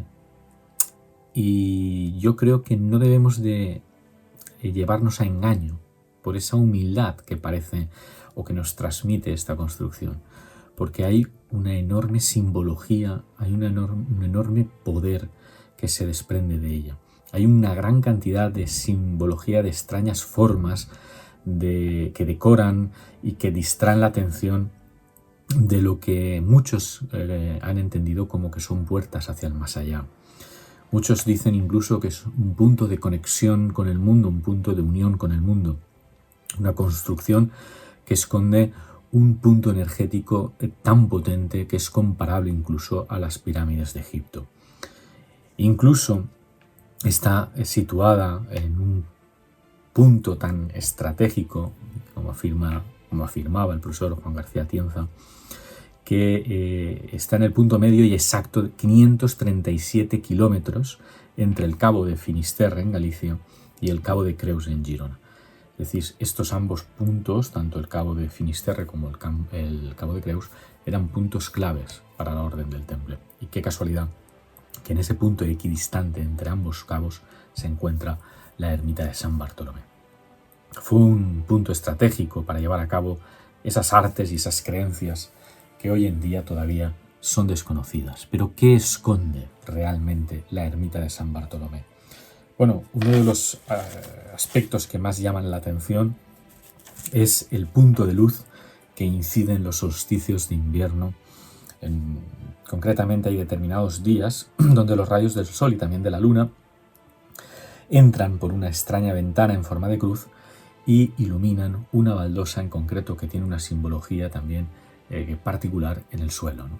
Y en una fecha como es el 31 de octubre, la víspera de Todos los Santos o el equinoccio de primavera, por ejemplo, también es otra fecha, entran por esa ventana los rayos del sol y de la luna e iluminan, como decía, esa pequeña baldosa en el suelo que tiene una simbología que representa la salud. No se sabe cuál es el significado hoy en día todavía de por qué ilumina concretamente esa baldosa. Luego también, aparte de esta simbología típica templaria, hay que hacer referencia a leyendas que giran en torno a la ermita, como puede ser los duendes del río. Se dice que cuando uno camina en soledad, cuando camina en absoluto silencio, en una serenidad, en una paz, en una tranquilidad, en armonía con la naturaleza, y se da cuenta de cuál es el entorno que tiene alrededor, es cuando se dice que pueden verse incluso seres diminutos como se esconden entre los matorrales, entre las montañas, por las orillas del río, ¿no? Es decir, algo se mueve, hay vida en el entorno de la ermita de San Bartolomé. Fotografías, vídeos, sombras, susurros, risas, hasta incluso el sonido de algunos instrumentos que es difícil interpretar cuál es su significado, ¿no? Todo eso se ha dicho de estos extraños seres que se dice habitan en el entorno de la ermita de San Bartolomé. Otra leyenda es que también se dice que fue construida donde el apóstol Santiago dejó caer su espada. El caballo saltó entre las montañas dejando sus huellas, que se dice que hoy aparentemente aún se encuentran visibles entre las rocas, pero en ese salto, entre esos saltos, se le cayó la espada al apóstol Santiago y los templarios decidieron que allí, donde había caído la espada, se debía construir esta ermita.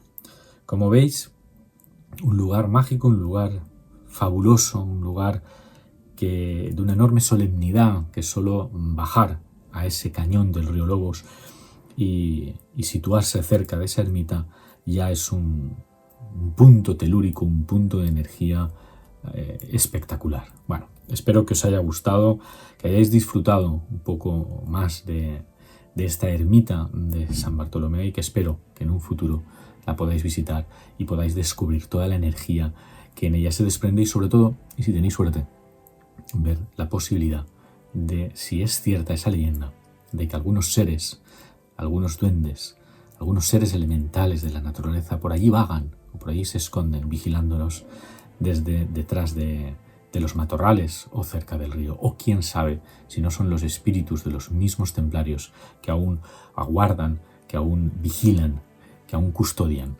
esta pequeña ermita.